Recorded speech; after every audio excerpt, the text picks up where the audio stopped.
It's Ricky Rich with Black Primacy with a quick question. Have you downloaded the Black Primacy app yet? If you haven't, don't worry about it. I just wanted to remind you that it is the number one way to find Black owned businesses near you. Whether you're looking for food, fashion, or services, we've got you covered on this app. So download it now and start supporting Black owned businesses in your area today. All right? Link in the description.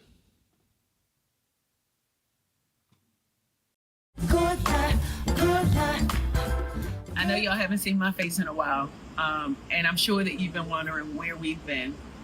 Well, for the last couple of months, it's probably been the most incredibly difficult of my entrepreneurial life. As of February 13th, the company went through a global restructure, and as a result of that, that meant that I no longer own the company. Welcome back. That is our guest, Pinky Cole, sharing on social media last month about the loss of her multi-million-dollar plant-based restaurant chain known as Slutty Vegan, which got into financial challenges in 2023. Pinky, you were talking to us about the break. You know, you had this huge success. The people who came in to help with the company, what made you trust them?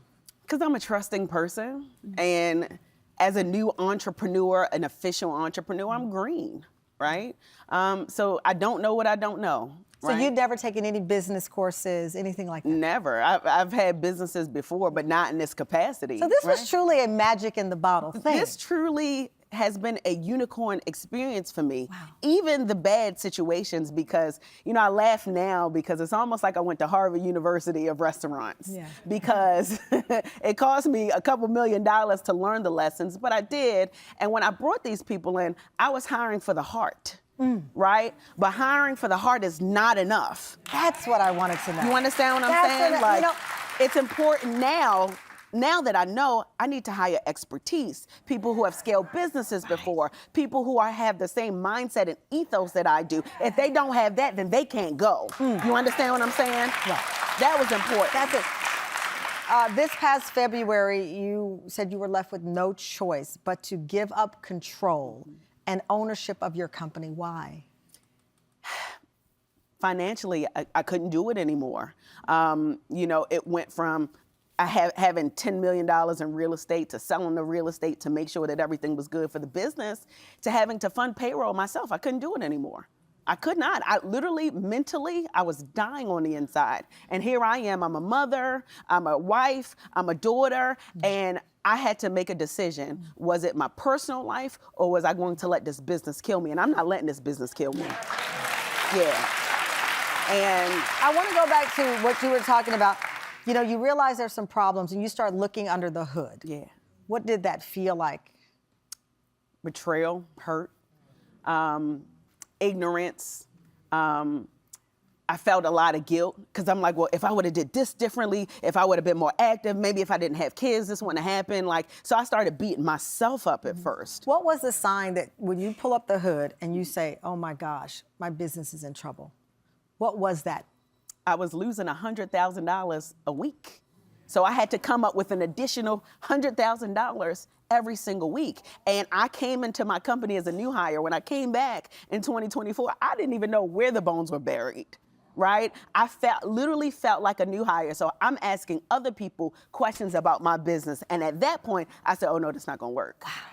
So I've been in my business since January 2024, but you ever been on a ship or you ever watch a ship sink and you realize no matter how much water you try to take out the ship, nothing could save it. And that's exactly where I was. So you had to give up the ownership. What does that mean? Because I know that there's sometimes businesses go under and there's bankruptcy. That's not what happened to you. That's not what happened. So I want to be very clear. Bankruptcy is a little bit different from what I did. I did an assignment for the benefit of creditors. And this is really a coaching moment for entrepreneurs. An assignment for the benefit of creditors is when the company is assigned to an estate or an assignee, right? And that person comes in and sells off the assets so that they can pay back the creditors. So I wasn't forced into it. Obviously, you know, I was encouraged to do it, and for a long time I fought it because I was thinking about my name and my reputation and this beautiful brand that I built, and because I'm not just a successful woman, I am a Black successful woman. You understand what I'm saying? So there are little girls around the world that feel like they can because of me. Yeah. So I was no longer thinking about myself. I was thinking about what are they going to think if they think that I failed? And I couldn't have that happen. But then I decided one day they're going to see courage. They're not going to see failure. And because of that, I can win. And I'm so glad that I did it. You were also, at the time all of this was happening, this part of your life is in this tumultuous, chaotic space. And then you have a devastating car accident. Yeah. You are driving, a mattress flies. That's why I gotta laugh. You are a strong woman. It went through your windshield at 70 miles per hour. Yeah. This is the accident. Yeah. It is one of those moments, Pinky, where I know they say you're not supposed to question why, but how do you process the business and now this happens? I almost lost my mind. And I don't know if anybody in the audience have ever felt like I'm gonna lose my mind. Everything is falling apart. Everything is falling apart. I almost lost my marriage. And I feel like God had to throw a daggone mattress at me so I could get some rest. And you know what life does?